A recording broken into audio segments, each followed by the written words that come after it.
Okay,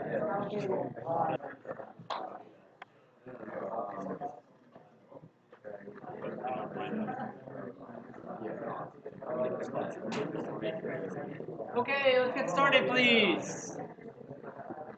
We're going to get started, please. A couple of announcements. Hopefully you've already heard that Lab 3 has been extended. You can now turn in on Thursday if you would like. If you want to turn in today, that's fine too. I will happily take it from you today. Has anybody checked Blackboard recently? Is Blackboard working again? It works now? As well as Blackboard ever works, I suppose. I hate Blackboard. Yeah, we're all working here. Isn't it wonderful? Okay, cool. So, yeah, turn that in by Thursday. Let me know if you have any questions. I'm going to be having office hours on Thursday from 1 to 4. I had office hours today from 1 to 4, and hardly anybody showed up. So please take advantage of that. Come ask if you have any questions on the lab, on the exam, on whatever. If you want to talk about how Blackboard sucks, you can come out and talk to me about that. I don't care. The Zybook stuff is due. I think the calendar says today, right? So by the end of the day today, I expect you to have completed Chapter 4 in the Zybook. So make sure to go through those examples if you haven't done so already. And then, of course, we have the exam on Thursday. It's going to be just like last time. We'll be here in this room. You'll have the whole class period to work on the exam. I've already written the exam, so it's pretty much the same format as last time, just lots of problems for you to work on. And hopefully today's review will give you a better idea of what the exam might look like. I do have the answer key for these review problems, and I will post that as soon as I can. You need to give me a little bit of leeway so that I can like drive home and stuff. Last time it was like, as soon as class is over, where are the answers? And it's like, well, come on, man, I gotta go home. I gotta watch my dogs. I gotta eat dinner. They will be up tonight, I promise. I will post those as soon as I can. Any questions for me before we start reviewing stuff? Questions? So let's just go over a quick few-minute overview of what topics are fair game on this exam. So latches are fair game on this exam. We saw two different kinds of latches, set, reset latches, and D-latches. Talk a little bit more about those in just a few minutes. Then we talked about flip-flops, which are actually made of latches, right? So we saw D flip-flops, we also saw registers. Then we used those flip-flops to construct finite state machines. So we saw two different kinds of finite state machines, Mealy machines and Moore machines. And we also talked about minimizing finite state machines. How can we reduce our finite state machines to use the fewest number of states possible? Then we talked about what circuits look like that implement finite state machines. So we saw examples of creating circuits out of finite state machines, or given a circuit, right? Can I construct a finite state machine that represents that particular circuit? We spent a lot of time on finite state machines. So a big chunk of the test tomorrow is based on finite state machines. Please study finite state machines. You are guaranteed to see at least one finite state machine on the exam tomorrow, if not more. We talked about state encodings. So there's two ways to encode the states of our finite state machines. We can use a binary mechanism, right, or a one-hot encoding mechanism, which have their trade-offs. Then we talked about VHDL, how we code all this stuff up. The two main ones that we saw were processes, although we actually saw processes before, right, a little bit. And then case-when statements, we saw those a lot. We saw if-else statements as well, I believe. We saw variables, but we didn't use variables too much, but we did see a little bit of variables. And then we spent some time talking about timing, setup time, hold time, clock frequency, timing for our inputs and outputs. And then finally, in the last week or so, we've been talking about various components that are important and widely used in logic circuits, such as adders, subtractors, comparators, and then serial counterparts of all of those as well, serial and parallel versions of those particular components. I believe that covers all of the topics that are fair game on the exam. I might have missed a couple, but I don't think so. That pretty much covers it. Are there any questions about this stuff before we try some practice problems? yeah, that all falls under flip-flops. That's all fair game. We talked about that in class. Yeah. Lookup tables. Yeah. Lookup tables. So those kinds of things. What are lookup tables? Where do we find those? On the FPGA, right? A lookup table is how our logic, our VHDL, is actually implemented in hardware. So the questions that we had were oftentimes, how many lookup tables is it going to take to implement this particular circuit? We talked about that last time, actually. Okay. Yeah, any other questions on what will or will not be on the exam? What's fair game, what's not? I mean, seriously, I'm not kidding.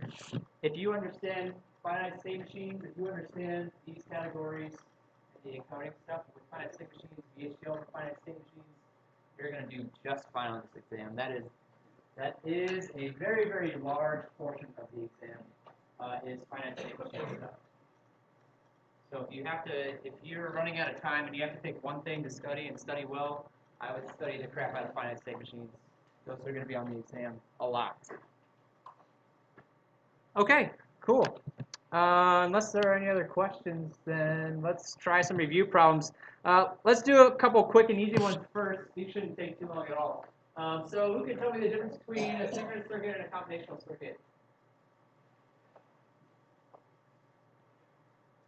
Yeah. A synchronous circuit depends on a combinational circuit will at that present time and synchronous means, or at least a sequential circuit would be previous. Yeah, and that's actually what I meant. You're absolutely right. Sequential depends not just on what's coming in right now, but also what happened in the past. So the order of events matters, right? Synchronous is not quite the right word, but it's very similar, right? Synchronous depends on a clock. Synchronous depends on timing, right? As does a sequential circuit. It depends on what happens in previous iterations. So we have to have a way of remembering stuff. We have to have a way of remembering what's happened in the past. How do we remember stuff? Yeah.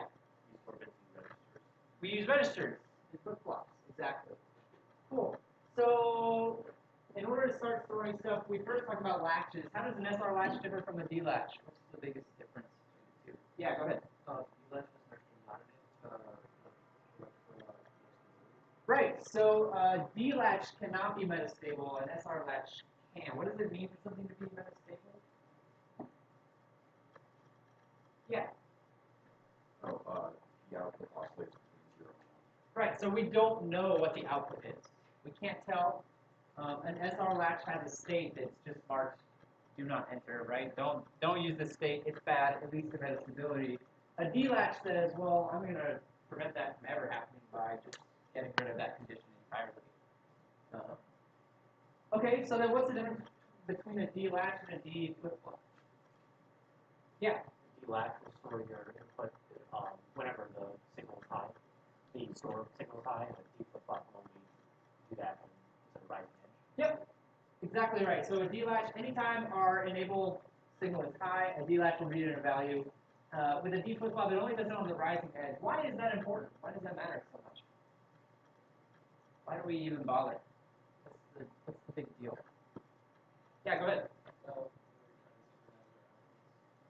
Yeah, so we're trying to synchronize. Is it easier to synchronize over, half a clock cycle or a very, very tiny sliver of a clock cycle? Right? It's very advantageous to us if we can reduce that window that we need to synchronize things to as small as possible. And the rising edge of a clock is a very short instant of time. It's a very small instant of time. Awesome.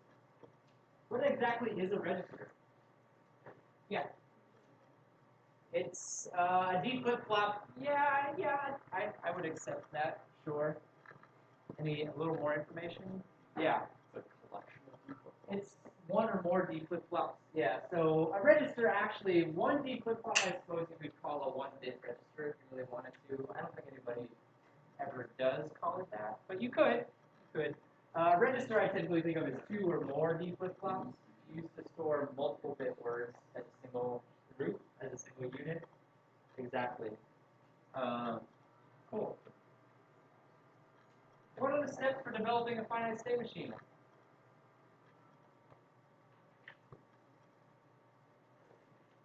Yeah, go ahead. Well, I mean, first you have to like understand the specification of what you want. So what is the problem that we're trying to solve, right? That's step number one. We have to make sure we've got a clear understanding of the problem that we're trying to solve. What's step number two? Yeah. What are the inputs and outputs? What are we taking in to help us solve this problem? What do we need to send out? Okay, step number three. Yeah. Right. So what do we need to remember in order to make this job happen? That those will eventually become our states. Those are going to end up being states. Is there a fourth one? Yeah, there is a fourth one. Somebody new. Yeah, in the back. How do we get from one state to another? Right? How do we get from one state to another? What does that depend on? Going from one state to the next. What do I need to know in order to decide? Yeah, way in the back. The current state and the inputs. Exactly. Perfect. What's the difference between a mealy machine and a Moore machine? I've asked this question like 50 million times. Somebody answer it for me again? Yeah.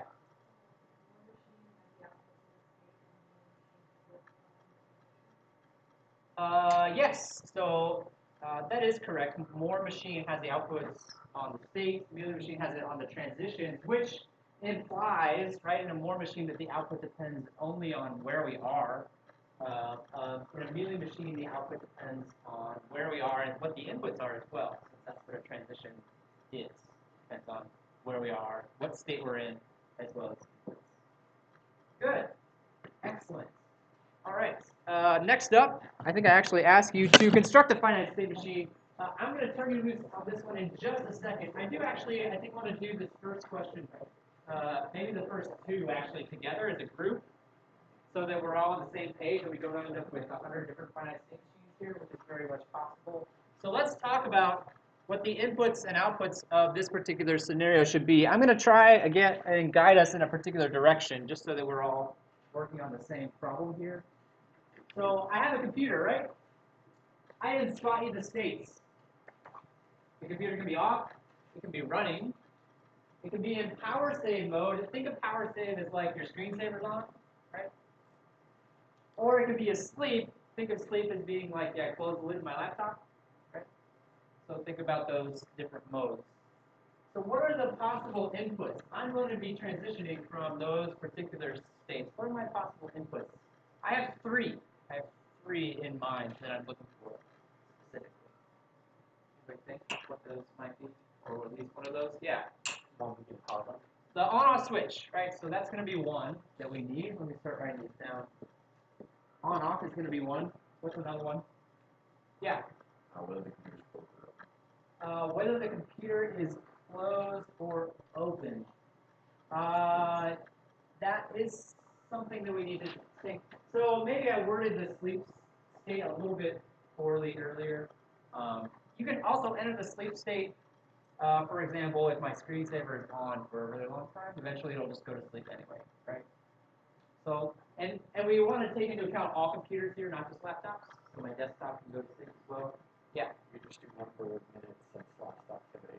So idle, right? Yeah. We need some way of tracking idle. And in this case, just to keep things simple, I'm going to track idle as just a single bit, right? And the way it's going to work is if it's been idle for some predetermined amount of time, I don't care what that time is, right? It doesn't matter to me whether that's 3 minutes or 10 minutes. Actually, you, the user, have the ability to change that value. Idle will go high when that idle time is expired. If it hasn't expired yet, it's going to go low, right? We'll treat the input as a single bit just to keep things easier for us, just to keep things a little bit simple for us. Okay, there's one more input that I'm looking for. Let's think what that might be. Yeah. The mouse, yeah, perfect. Or the keyboard, I also would have accepted some kind of way to wake it up. Some kind of way to say, hey, I'm back, right? Do stuff for me. Entertain me, please, right? That kind of thing. So, you know, call this, I call this key in my example, like I hit the space bar or something. A mouse would be also perfectly acceptable if you wanted to do it that way. It could be either or, both. Doesn't matter to me. Outputs. Again, there are probably a bajillion different ways you can consider outputs for this particular finite state machine, and you know those ways all have their pros and cons. I'm trying to keep this simple. So, I only have two. I have two in my particular machine, just to keep things really simple. I'm going to spot you the first one. The first one is simply power, right? Is this thing drawing power from the wall or not? That's one output. What's another output that we might use in this system? Yeah. If the screen is active. If the screen is on, right? So I call that monitor. Is the screen on or is it off? Right? That's the other output that I have. Are there others? Sure. There are probably lots and lots of other outputs you could potentially use here. I'm trying to keep this simple. Yeah. We're just doing power monitor, we have to differentiate between power save and sleep. Power save and sleep. So power save, I said, is like a screensaver, so your monitor is still actually on. Sleep, your monitor usually shuts off, right? Yeah, but like, how do we tell it to go into power save mode with one of these other options? How do you tell it to go? Because you don't want to turn it off for power save, and we don't want to turn the monitor off for power save, so power save is no different than button. In terms of output, no. Okay. It's not. In terms of output, no. Not necessarily. Yep. Yeah. Might you possibly two separate idles, one is from one time idle for the screensaver, and another is while it's screensaver during the time of idle to go to sleep? So if those lengths of time could be different, but we're just going to simplify this thing and keep it as a trigger and say it's been idle for X amount of time. I'm just trying to keep things simple. Right? You could certainly slice and dice this a bunch of different ways. I'm trying to make sure that we're solving the same problem here. Yes? So is power whether or not it's on or off? Basically, yeah. Yep. Yeah, Arby.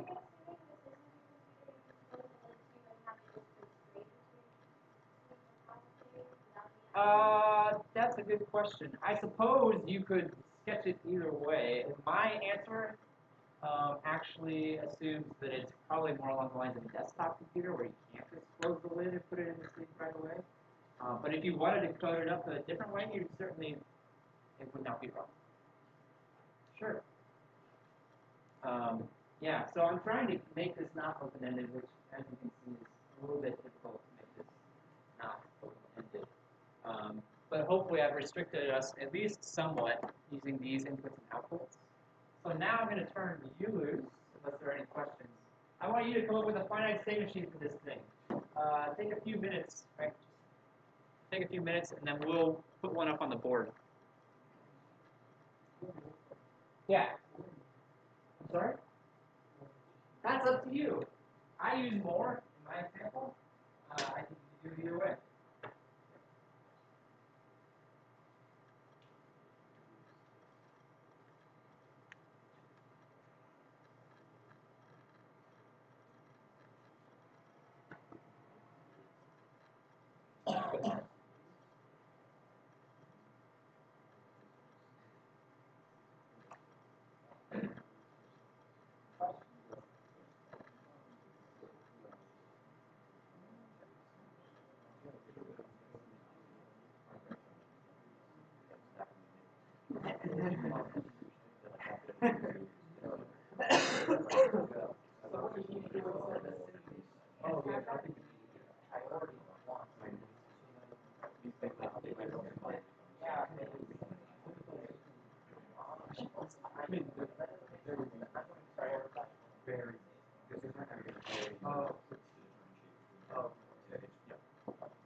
The way I don't actually make conditions for what I would do with everything. And when you're talking to as a class, and what we do is that we have a parameter in there, so it's times greater than x, but not greater than this, and then you stack to this stage. But otherwise, then if you make an implementation that you can say, yeah. So that's here's what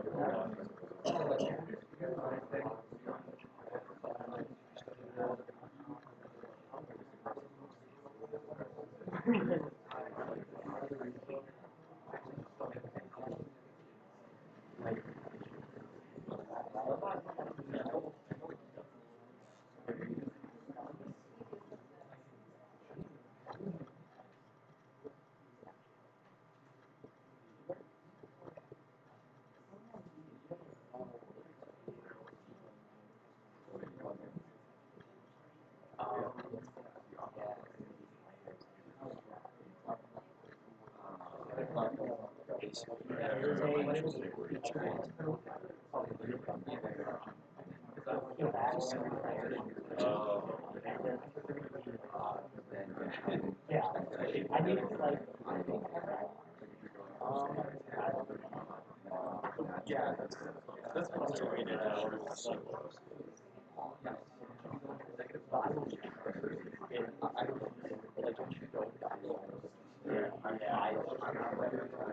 you don't like if you're in Washington, I would like you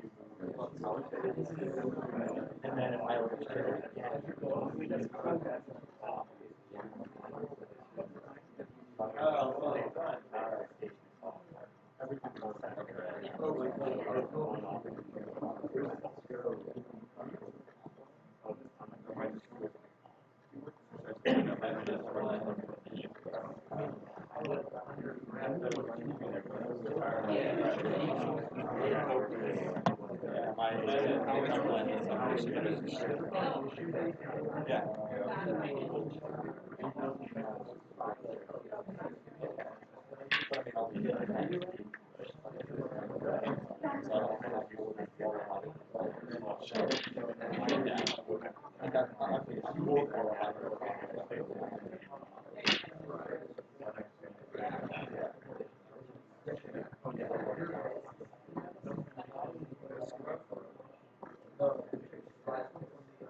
Okay,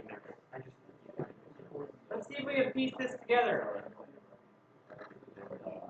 I want this to be a Moore machine, I've decided. If you made it a Mealy machine, that's perfectly fine, but I've decided I want this to be a Moore machine. So I need my outputs to be labeled inside the states themselves. That's usually what I'll do first, right? Just take care of the outputs. So off, what's my output going to be? 0, 0, and then what are the other ones going to be? Let's see, run and psave will be the same, right? We'll just both be 1, 1. And then this one will be 0, 1 because the monitor is off, but it's still drawing power, right? So take power. So that takes care of my outputs. Now I have to consider transitions. Of these transitioning, of these states, I think this one probably has the easiest transitions to consider, right? So what are the transitions out of off? If I'm in, actually off is probably my starting state as well, right? I'm going to begin in that state. When I pull a computer out of the box, I hope it's not on the first time. No, you do hope it's on the first time because that means it doesn't require power. Potentially. Or it's drawn off the battery. Yeah. Either way, what's my transitions out of off? What are those going to be? Yeah.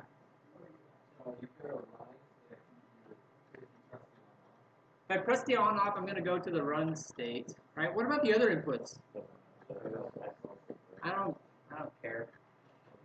What else do I have in off? I have a self loop. What am I going to self loop on?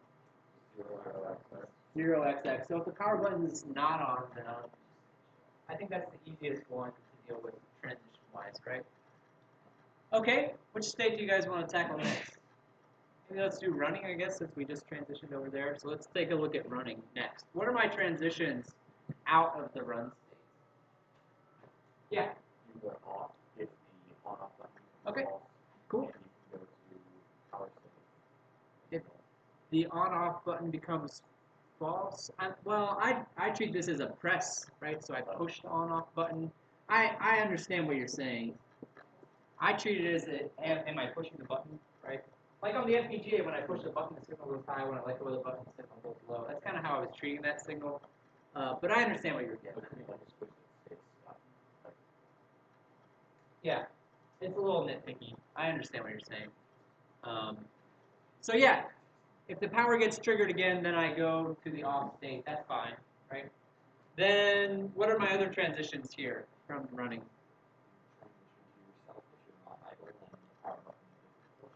All right, so I have a self transition if the power button is not being pushed and if I'm not idle. Yeah, and then it doesn't matter what you're doing. And yeah, it doesn't matter if I'm pushing keys or not. Stay in running state. Okay, what else do we have? Yeah.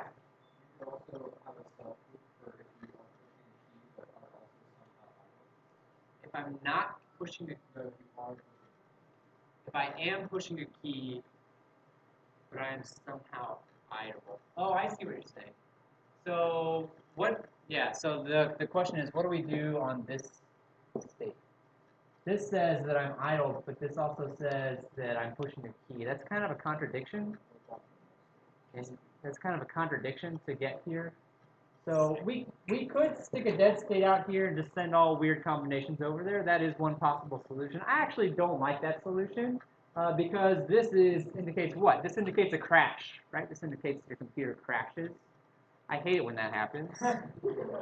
So I'm going to try and make it as foolproof as possible. I don't want to crash if I can avoid it. So I think instead what we need to do is we need to perhaps prioritize one of these values over another one. In this case, the contradiction is these both can't be high because if this one's high, then we're not really idle, right? So key should really take priority over idle if this ever happens. So what we really could consider doing then is suggesting not just 0,0x, but perhaps even 0xx here. Does that make sense? Well, no, actually, that doesn't make sense. 0x1 does make sense, I guess. 0x1 makes sense, and then 0,0x as well, like that. So we have two cases where we can hang out in that particular state, right? Let me just make sure that I'm on the right track here. Yeah, I think that's right. Yep. Cool. And so that leaves us with one thing left. So we have 8 possible combinations with this, right? This is, how many of those 8 possible combinations? That's 4 of them. How many is this one? 2, and how many is this one? That's also 2. So something's not quite right here, because that's already all 8. Oh, they do overlap, don't they? Yep.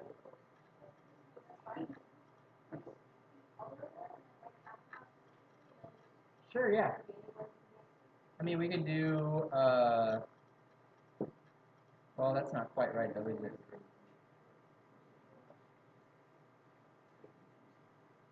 So here we say that's the case. So here it could be either 0 or 1. The other case is 0, 0, 1, right? No, that's covered by that. No. What is it? 0, 0, 0? 0, 0, 0. Thank you. There we go. Does it matter if they overlap?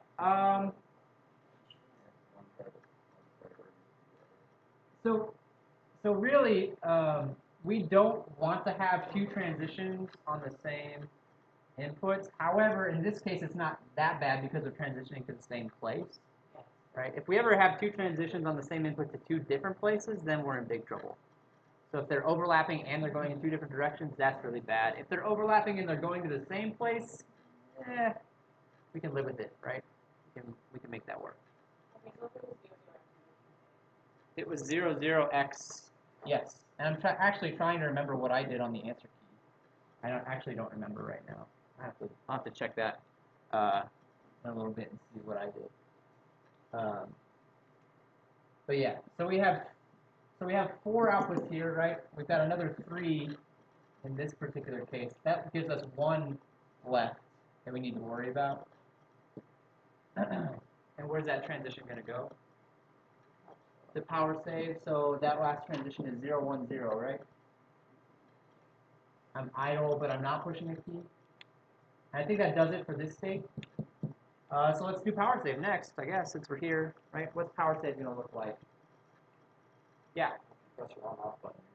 So we've got our on-off again. So that's half of our possible transitions already out of the way. What else do we have? Yeah. If I push a key, I'm going to wake up. So does it matter what else is happening at that point in time? Do I care about any of the other ones? I know on-off needs to be 0. I don't care about idle in this case, so that should work.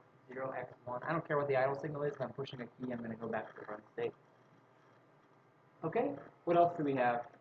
So that's 4, right? This is 2, so we're at 6. So I've got 2 transitions left that I need to consider.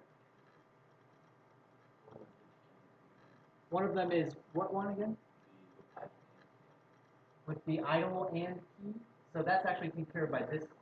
Idle and key is taken care of for us already. So, yeah. I need a self transition. What's the self transition going to be? 0, 0, 0. We're not doing anything, just hang out, right? And then the last one will transition us to sleep. What's that transition going to look like? 0, 1, 0. So we go idle again. All right, cool. So now we're back on our last states. I'll go ahead and fill in this power one for us, since we know that was going to be there. That knocks out half of our transitions already. So let's figure out what the other half should be. Somebody help me out here. I'm guessing we're going to have a self-transition. Seems to be a recurring theme. So what's my self-transition going to look like in this case? Yeah.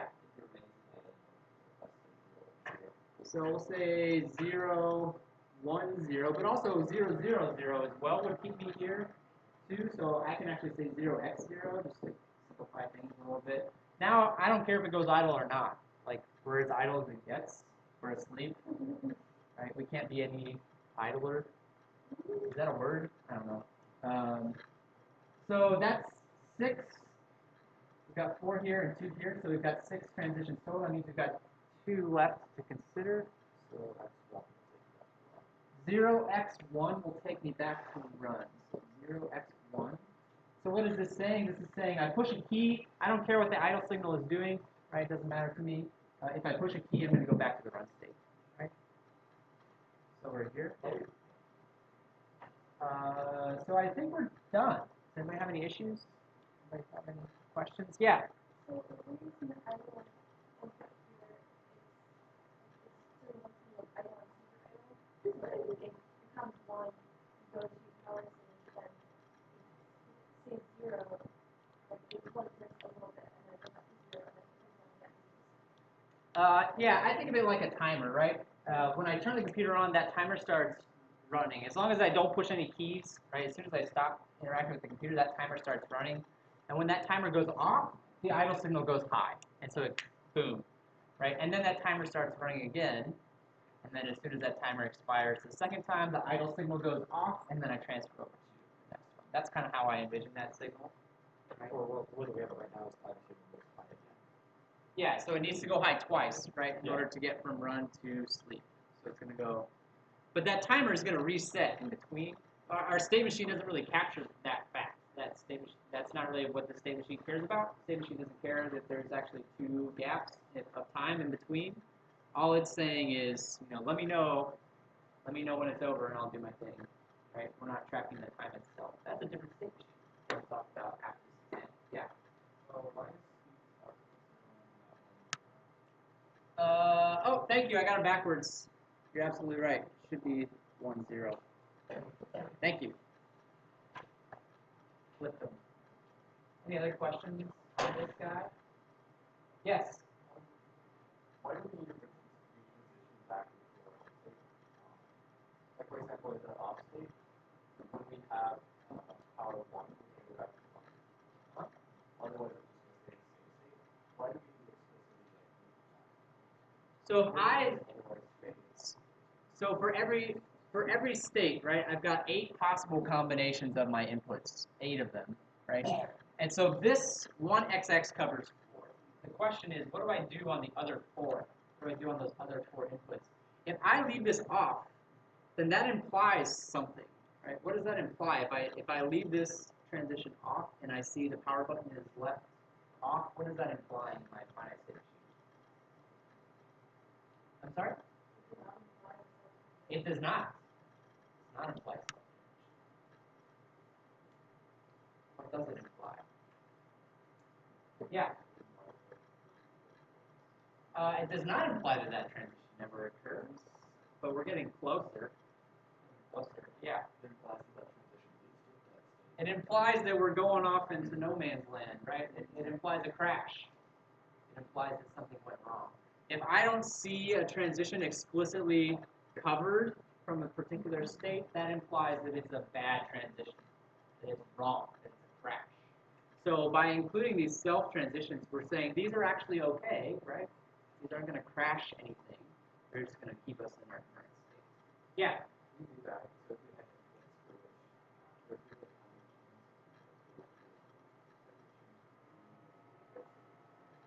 we have Typically, no. No, you typically do not, right? Usually you will not see a dead state for the main reason being that drawing all the lines from all that state to this state is extremely cluttered, right? It's typically implied. I do recommend if you're just getting into finite state machines, maybe the first couple times, try out just so you realize that's what we need, but typically we wouldn't include that dead state. It's just implied. In this case, we actually don't have one, right? Every single transition is covered from every single state, so there is no dead state at all. We're always safe. This is crash-proof, at least as far as this is concerned. We can do other stuff to make the computer crash, but this part is crash-proof. Right. Any other questions about this problem? well, I mean, just in general, we're modeling like a real model, a real physical situation with a finite state machine in their states that are like input combinations that are impossible. If we don't leave them on there, if that still technically do that, that state is still logically Yeah, so the question is, what if it's really not possible for those to happen, right? And if that's the case, that's kind of what we talked about over here, right? Where this is not really possible. It's not possible to have the idle signal and this happen at the same time. It doesn't make sense because the very fact that I'm pressing the key should negate the idle signal, right? So what we do instead is we give priority to one over the other. We say that I understand this will never happen, but I'm going to prefer the key signal over the idle signal if this ever happens. Therefore, I don't care what the idle signal is. If I see that the key is high, I'm going to do this. So that's a safe way of handling those input conditions that you think will never happen.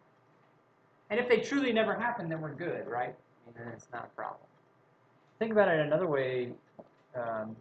We don't want to crash on an input that's not, well, maybe we do want to crash on an input that's not supposed to happen. I guess it depends on how you want to do your error handling, or not do your error handling, as the case may be. But if you don't want to crash, you need to cover it somehow by giving preference to something else. Any other questions about this example? About finite state machines in general? We're not done with this. We're actually going to do some more with it. So, yeah.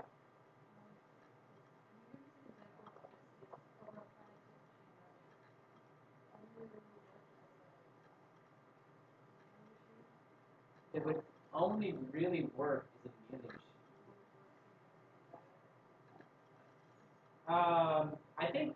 I think anything could be either if you really wanted to.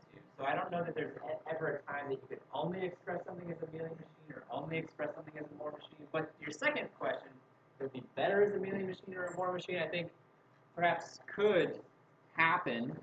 And the main example that I'm thinking of right now is actually the one that you've been working on, which is the vending machine with the soda, right? So if you look at the answer key for this, what I've got is, so this is 0 cents. I'm going to do this a little bit fast. May leave some stuff out, actually. We've got 15 cents, then we've got 20 cents, right? And so the way that this works is I can take a nickel or a dime. What am I doing? I don't need that. All right. I can take a nickel in, right? Or I can take a dime. 0, 1. This will be 1x. This will be 1x. I can't actually do this. Sorry. I can do this though. 0, 1. What else do I need? This guy. All right. So the first bit here represents a nickel. The second bit represents a dime, right? And if this is a Moore machine, my output is 0 for all of these. 0, 0 actually. Until I get here, then I'm going to dispense something but no change. And in this one, I'm going to dispense something and give change, right? It'll be 0, 0 for everything else. So this is the Moore version of the machine. And then on both of these states, I just go back to my beginning state on anything. This is the answer key that I have for this particular machine. This is how I have it set up for the Moore version of this machine. Yeah. Yeah, self transitions for all these on 0, 0. Thanks. You're absolutely right.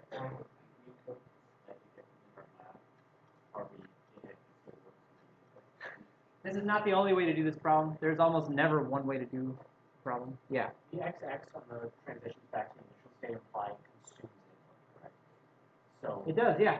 what, thinking the problem description, you could say, or I guess what happens if the user doesn't enter anything? Do you stay in those states? If the user doesn't enter anything, we go back to the beginning. This says go back to the beginning no matter what. This says even if they try to give you a nickel while I'm dispensing this particular thing, I'm going to say sorry. And actually, if you go to a real vending machine, right, if I try to pump another quarter in while it's spitting out a can, it's just going to drop that quarter right through. It's not going to take it. That's kind of what this is modeling to some extent. Again, this is not the only way to do it. If you wanted to say, on a nickel transfer back to the 5-cent state, I would have been okay with that. That would have been okay with me, right? But this is just one way of accomplishing this particular finite state machine. To get back to the question that I was starting to answer, when would it be better to potentially use a melee machine over a Moore machine? So consider in this case, right, I've got 5 states, 0, 5, 10, 15, 20 cents.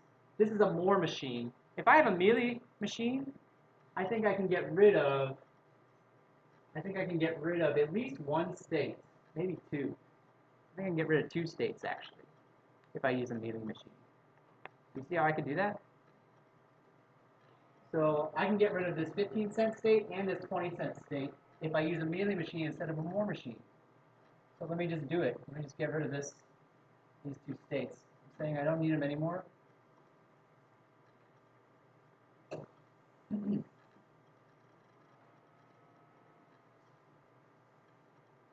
So how does that work? How does that work? If I'm in the 10-cent state and I see a nickel, what am I going to do now? I'm not going to go to a 15-cent state. I'm going to go back to the 0-cent state and I'm going to give you a soda, right? I can do that because I'm going to transition, because I can do it on the transitions, right? I can use transitions to specify my outputs. So I'm going to say on a nickel, I don't care about the dime. I'll give you a soda and no change. And then I'll have a second transition that says on a dime, I'll give you a soda and I will give you change. So what melee allows me to do that Moore doesn't is provide 2 different outputs from the same state. And it allows me to get rid of those 2 states from the Moore machine.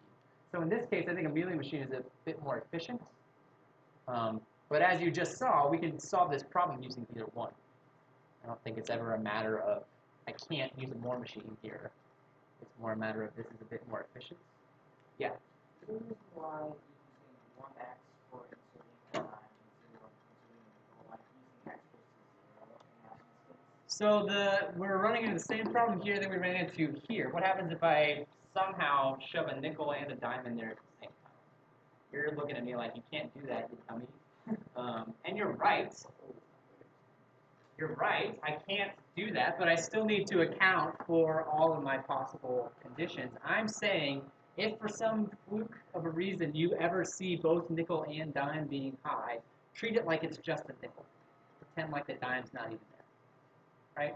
Just get rid of it. Forget about the dime. Forget the dime ever happened. Just treat it like it's a nickel. So I'm giving nickel priority over the dime. I could easily rewrite this to give dime priority over the nickel if I wanted to. But I own a vending machine, so I'm going to try and make it as hard for you as possible to get that silly. Right? Great question. Are there any other questions about this? Before we move on? Excellent. So I have some more questions about this finite state machine. Actually, I've got a bunch of them. Let's see. What do I want to do with this one? So we are already kind of short on time. We only have a half hour left. I'll tell you what. I'm going to come back to these, but I want to do part of this one first. I want to do this draw a circuit one, except the circuit's rather large. There's no way I would be able to artistically draw the circuit on the whiteboard. So here's what I'd like for you to do instead. It'll actually save us some time too. Don't draw the circuit. Just draw that state transition diagram. Give the states their encodings. Actually, don't use one-hot encodings either. I thought I changed that to be binary encodings. Use binary encodings and draw out that state transition table with the zeros and ones.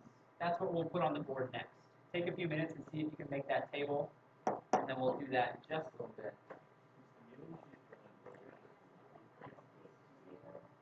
No, this one. This one.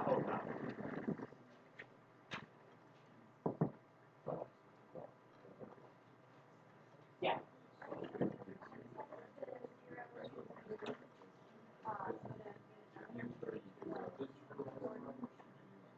I might have.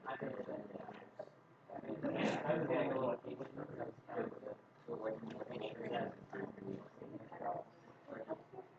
It's very possible that I forgot that. Yeah.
Yeah.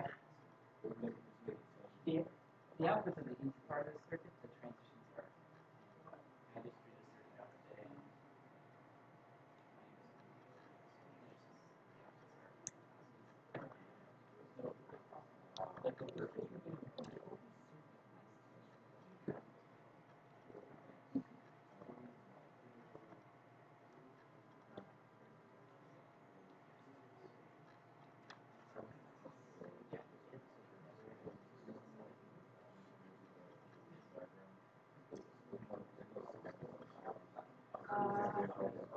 As long as I know what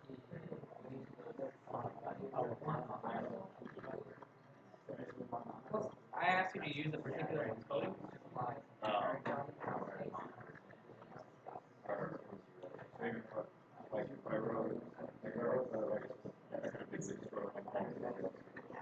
Consider that I'm asking you to create a circuit, which means we need as much detail as possible in the circuit. And I expect you to have all those logic numbers in there.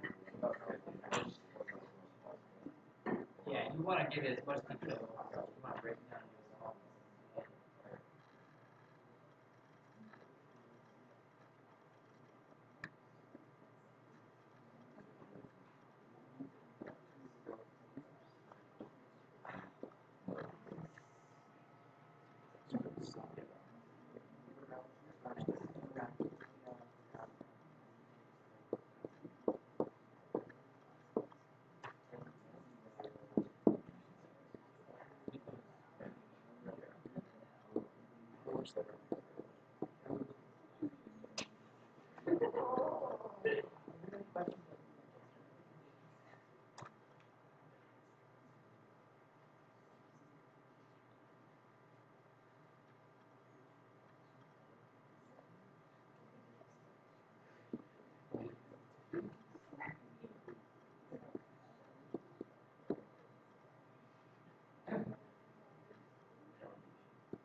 So your chart will look a little different depending on how you decided to do your encoding. Here's what I did for my binary encodings, right? Binary encodings, there's 4 states, so I only need 2 bits to make that happen. What if I used 1 hot encoding? How many bits would I need then? 4. Right? So this chart would get a little bit bigger if I had that many bits to worry about. This is not the complete chart. This is only for 3 states. I ran out of room before I could do the sleep state, but hopefully you kind of see the pattern here. Notice you can just slap X's in here if that's what the transitions say, then just do the X's, right? You don't have to spell out every single possible one. That would get really tedious. So the question said, draw a circuit for this. This isn't a circuit. How do I get from here to a circuit? What do I need to do? Yeah.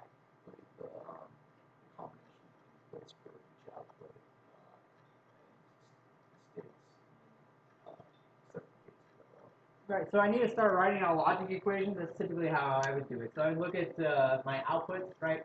When is my output true? Well, I can see here that the output's going to be true. In this case, 3 states in, right, this power output is true as long as this S1 bit is true, but that would actually change as soon as I got to the sleep state, unfortunately. Wouldn't quite work. As long as either one is true, yeah. As long as they're both not 0, basically, this will be true. And the monitor is pretty similar, except the monitor will be off in the sleep state. So the monitor actually does tie directly to this bit. Right? If this bit's high, then the monitor is on. So those are easy. The hard ones are the transitions. The equations get a little bit longer when you talk about transitions. So, S0, what do I need to do? Here I see this condition, so that's going to be S0 not, S1 not, and on off. That's my first term, right? S0 not, S1 not, on off. Or, so that's just one. I need to go find the next time it's true, which is here. S0 and S1 and on off 0 and key, right? So that's the next term in my equation. I need to do that for all of the places where this bit is high. So you can see that there's going to be quite a few terms here. Now, if you want to get really clever with it, what could you do to help make this a little bit better and not be a mile long? What do you do? Yeah. You can use K-map. K-map it. Find your midterms. This is a 5 variable. We actually haven't seen a 5 variable K-map, but you can do it. It's there. It's doable. It's not that bad. A little bigger than a 4 variable K-map. Logical equation. Yeah. Plug it into Wolfram Alpha, and then there you go. Spits out the simplified equation. Sure. Or you can apply Boolean algebra rules, right? Because everybody likes doing that. I actually do. But, and then you could construct your circuit, right? This is trivial at this point. We can construct our circuit. It's just ands and OR gates. I drew this circuit. It's kind of large. I did fit it on one sheet of paper, barely. So it's kind of a large circuit, but it's still good practice. I of course would not ask you to draw a circuit that large on the exam. I will keep it much smaller. Sure. And so we can't, unfortunately, do this timing problem since I don't have the actual circuit up on the board, but I would encourage you to try this out. I'm going to have the answers posted in the answer key when I post that answer key a little bit later on tonight. Yes? I will. And the circuit. Yeah. I'll have the whole shebang. We just have 15 minutes left, so I want to make sure I touch on a couple of topics before I let you guys go. Yeah. Is there any mechanism where a way to No. In my head, I think there was some rhyme or reason, but in actuality, it's probably just a bunch of BS. So, it's arbitrary. However, you can try to choose an encoding that makes your life easier on this side, right? The encoding is completely arbitrary. I can reassign these to be whatever values I want. So if you see a pattern that makes your life easier when it comes to writing out your equations, if I encode things in a certain way, please take advantage of that. It's a little tricky because there's a lot of variables. Like I can't fit this entire equation in my head. I can't do that. So I just decided to sit down and figure it out. That was what I decided to do. If it were a smaller equation, then I would try and choose a more clever encoding. Same is true of binary versus one-hot encoding. It might be such that if I use one-hot encoding, it really simplifies these expressions. So I use a lot fewer gates. By all means, unless I tell you you have to use one over the other, choose the one that makes your life easier. Yeah. So even though we can't do this problem, I still would like to spend a few minutes just talking about this timing stuff, right? That is going to be on the exam, even if we can't quite crunch some numbers at this very moment. Who can tell me what the hold time is? What is hold time?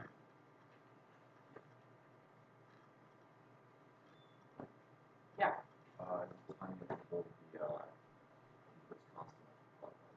After the rising edge of the clock, right, I have to hold my inputs constant for a particular period of time. Right? So that is the hold time. Why is that? Why do I have to hold that? Talked about this last Thursday. Why does the hold time exist? Yeah. It needs time to change. So a D flip-flop is just two D latches back to back, right? The hold time is this first latch, the first latch in my chain, needs time to change from accepting an input to storing an input. Those are the two primary phases of the latch, right? So it needs time to switch to its storage mode. That is the hold time. How long does it take for me to switch from one to the other? Why does that delay even exist? Why is delay something that you're concerned about in the first place? Doesn't everything is happening instantaneously? Why does it matter? Yeah.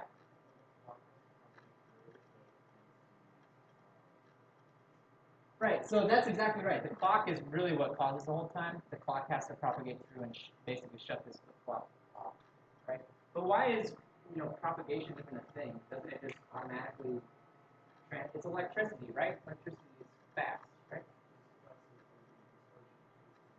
There's parasitic capacitance in every single logic component, so it takes time to discharge and charge up those capacitors. That's where all of this delay comes from. Cool. So hold time is switching this flip-flop from accepting inputs to storage. What about setup time? What's setup time? And why does it exist? So hold time is how long I have to hold something after the rising of the clock. Setup time is, yeah. You have to let D, the input, you have to give it time to propagate through this first flash, right? So hold time is due to the clock propagating through. Setup time is due to the data propagating through, right? So setup time, if I'm worried about violating setup time, what am I worried about specifically? When does setup time occur? Yeah. Right. I'm worried about the data is maybe only makes it halfway through and then the clock changes. Right? What happens if that were to occur? What do I get? We don't know, right? Maybe I keep the old data, maybe I get the new data, maybe it just sits there and goes back and forth for a little while. Maybe I'm somewhere in between. We don't know. It's metastability. So we're trying to prevent metastability. So setup time is before the rising edge of the clock. Hold time is after the rising edge of the clock. Right? How do I look for a hold time violation? That's the first question here. How do I detect a hold time violation? What's the process? What am I looking for in particular? There's a whole equation that I gave you. You can spit that back to me if you wanted to, but that's not really what I want. Yeah. Multiply the longest time between two flip-flops. Yeah, so I need to find the longest time for a signal to travel from the output of one flip-flop to the input of another flip-flop. Or it could even be itself, right? It could loop back around into itself. But I'm looking for the longest amount of time it takes place for a signal as it leaves one flip-flop and travels to the next. What's that called? There's a name for that. It's the critical path, right? That's what we're looking for, is the critical path. So hold time violations, wait, yeah. Did I say that right? Hold time violations. So I need to make sure that the signal makes it in time to, am I saying that? That's a setup. Wait, I'm confusing myself now. Hold time, I'm actually afraid that it will make it too fast or too slow. Actually, I have the equations. I should just pull them up so that I don't do this incorrectly. I knew we were going to talk about this, so I prepared this ahead of time so that we could talk about them. Cool. So hold time violations. I'm looking for actually, all right, the fastest time. Critical path is for the clock period. I apologize. I'm glad I brought this up. Hold violations is the top part here. I'm worried about my signal making it there too quickly. I'm worried about my signal changing before that hold time has fully passed. So I'm worried about it moving too fast. I'm looking for the shortest delay for the hold time violations. For the shortest propagation delay plus the shortest combinational circuit delay between two flip-flops. For the clock period, that's what we're worried about, the critical path. So the clock period is actually has to do with setup time violations, right? I need to make sure that a signal has enough time to get out of the flip-flop and propagate through the gates, propagate through the longest possible path, and still make it to the next flip-flop in time for the setup time to be valid. So I'm looking for the longest possible path. If I move the clock any faster, right, the signal won't make it in time. It won't get there. It won't have enough time to get there, and we'll have all kinds of problems. So this dictates how fast the clock period can possibly go. The fastest time that the clock period can possibly go is dependent on the longest possible path, because I need to make sure the clock gives that signal enough time to propagate from one flip-flop to the next. All right. Cool. And so then we also need to take a look at our inputs. Inputs have to do with both setup time and hold time, right? So I need to make sure that I don't violate setup time or hold time for my inputs. So I'm going to look for the maximum delay from the input to a flip-flop and compare that to the setup time, make sure that I don't have any setup time constraints. And then I'll look for the shortest possible delay from my input to the flip-flop and compare that to the hold time, so I don't violate the hold time constraints. And that gives me a range, right? If t is when the rising clock edge happens, then I need to hold my input stable between t minus something to t plus something in order to make sure that I'm not violating the setup time and hold time constraints. Cool. And then you can run the same process for outputs. We haven't talked about this as much. I'm more concerned about the first primarily. What's clock skew? We talked about that as well. You see it in all these equations. What's clock skew? What is that? Yeah.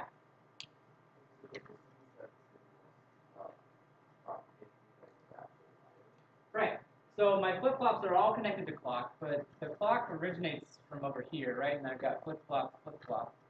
It's going to take a little bit longer for it to make it to this one than it will take the clock to travel to this one. So that difference in time is called the clock skew. And for very large circuits, it can be a big pain in the butt.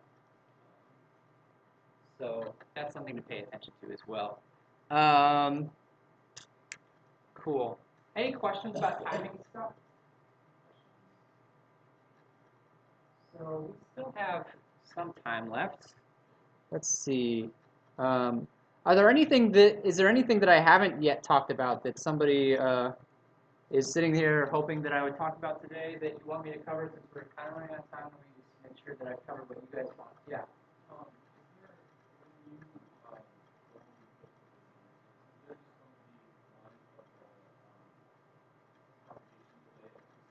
There's actually a second one. So I have you construct another finite state machine. We definitely aren't going to have time to do this, right?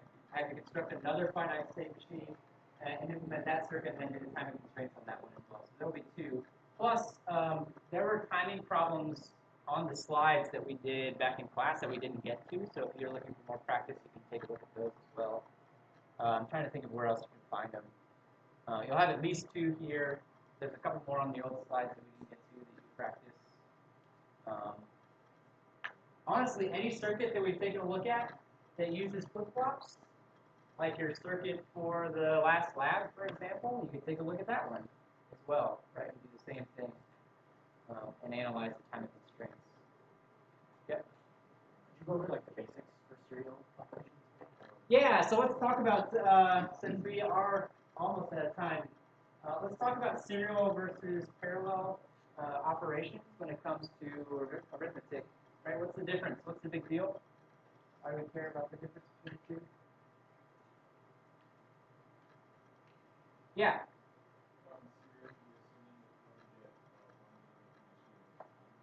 Right. So if I'm performing addition of two binary values in a serial fashion, I'm going to be adding them together one bit at a time. As opposed to parallel, which is just going to take in the entire value, two values actually, and just do the whole thing in one shebang, right? Why does it matter whether I do it in serial or parallel? Why might I choose one or the other? Yeah. Yeah. Serial can handle, So if we use our binary addition example, right? A serial adder can handle adding 3-bit binary values together. It can handle adding 100-bit binary values together. It can handle whatever you want, right? A parallel adder is usually set in stone. There's only so many pins, only so many inputs. So I can only accept that many inputs and give you that many outputs. Going less than the number of pins is usually okay, right? Going more than that number of pins is challenging because then I need to get additional components to wire those components together. Which again is maybe not that difficult, but it is an extra step that a serial adder doesn't have. Plus, there are some cases where serial is just all you have. You're not going to get the data all at once. The primary example we use is networking. So if I'm accepting packets over a wire, the packets are going to show up not even in the right order a lot of times. They're just going to show up whenever they get there. We'll talk about that a lot more when you take, what is it, 461? Take that class? It might not be the right number. But anyway, so serial addition is the name of the game if you're talking about networking. Or serial anything is the name of the game if you're talking about networking stuff. Cool. We got about 5 minutes or less. Any other questions that I can answer for you guys before we call it a day? I'm sorry? You can ask me questions about whatever you want, yeah. Okay, that's fine. Any other questions about exam stuff? Yes, in the back. When it comes to typing HTML code, Oh, yeah. sometimes HTML you like define the output for each process. Is that what you're saying that? I don't care either way. As long as on the exams, my threshold is, does it work? That is seriously all I care about. And I'm glad you brought up coding because we didn't get to talk a lot about coding today. Please do the coding problems. I didn't ask you to code this one up, but code it up. Right? Coding is fair game on the exam. But you should know, I think I've said this before, but I'll say it again. When it comes to coding, I just want the darn thing to work. I'm not worried too much about syntax. Right? Your syntax can't be horrible. I need to be able to read it and understand it, but I'm not going to sit there and count semicolons. I'm not going to sit there and count commas. That's a waste of my time. It's a waste of your time. I do want the darn thing to work. So please do some practice with VHDL stuff. You're going to see VHDL on the exam. That is a promise. So we didn't have time to cover that today. All right. I'll stick around if you have any additional questions. Otherwise, I'll see you on Thursday. Good luck, everybody. I hope not. All right. Yeah. All right, put your finger in here. I'll give you a stick. Yeah. Come here.